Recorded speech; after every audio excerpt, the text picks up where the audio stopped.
Whatever we have, we say there's ISKCON standard, but there's institution and there's individual.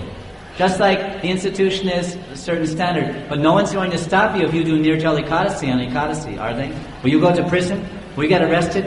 Excuse me. Are you eating Falahar Prasadam on Ekadasi today? Did you eat in the temple? Well, no, I'm doing Nirjala. Hey, take him to jail. He's not allowed to do more austerities. Who said that? You should. No. We have free will, so I'm just explaining. We have our standard, whatever our guru gives us, whatever our institution. But we should be aware, at least of Guru, Shastra and Sadhu. And Kala, Desha and Patra, because Prabhupada was giving us things in terms of Kala, Desha and Patra. This is a particular desh, this is a particular circumstance, a group of people. So the traditional standard in the Gaudiya Sampradaya was to fast all day Janmashtami, and to fast all night, and next day after sunrise take a little something.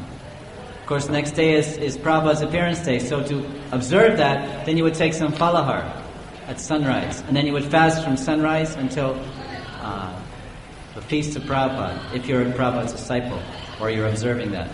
Generally, the members of this institution observe.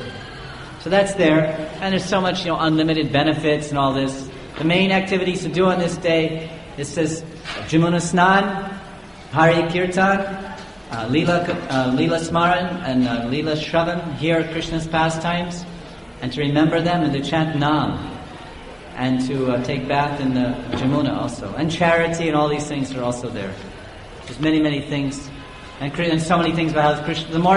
This is a very important day. Generally in the old days, devotees would chant 64 rounds on this day. Krishna loves us more than anyone.